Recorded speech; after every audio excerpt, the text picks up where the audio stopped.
Be ready for the dictation. Start. After the Principal Act bracket start 26 of 1972 bracket close was amended as above, several writ petitions were filed in the High Court of Punjab and Haryana challenging the wires of some of the provisions of the Act. Stop. Since the Principal Act as well as the Amending Act 17 of 1976 had been pulled in ninth schedule, the challenge was based on the ground that those provisions were vague, uncertain, ambiguous and mutually inconsistent and therefore should be struck down, and neither Article 31A nor Article 31B of the Constitution could save such provisions. Stop. The High Court rejected the plea and, in our view,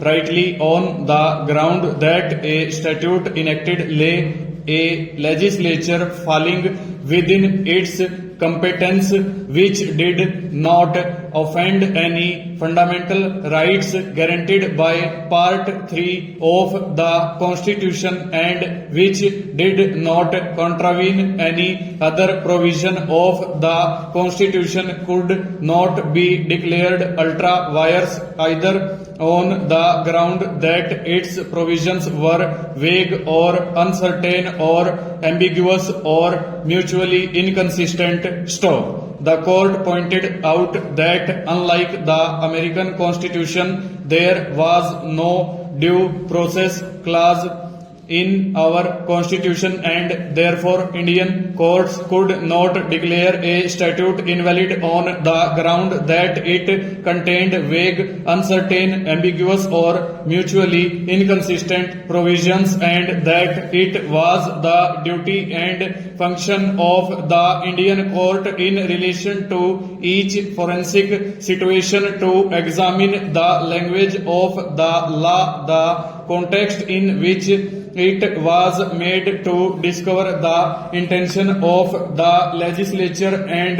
to interpret the law to make effective and not to frustrate the legislative intent, and in that behalf it could always call in aid well-known canons of interpretation, and even where the provisions of a statute appeared to be mutually inconsistent, there were several well-known rules of interpretation to guide the court in giving a proper meaning to the provisions of a statute, such as the rule of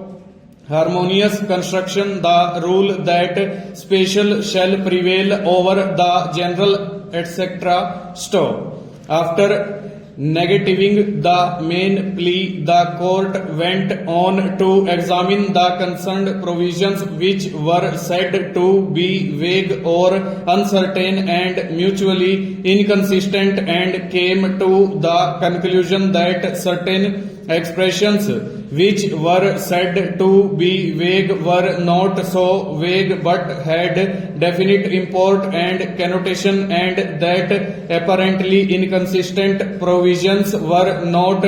irreconcilable, and all of them fitted well into the general scheme of the Act. Stop. The only provision in respect of which relief was granted by the court was Section 20A, which barred the appearance of any legal practitioner before any officer of authority other than the Financial Commissioner in proceedings under the Act, and the court took the view that such a provision was repugnant to Section 14 of the Indian Bar Councils Act, which had continued in force in view Section 30 of the Advocates Act not having come into force and therefore invalid. Stop. Subject to holding Section 20A of the Act to be ultra vires and therefore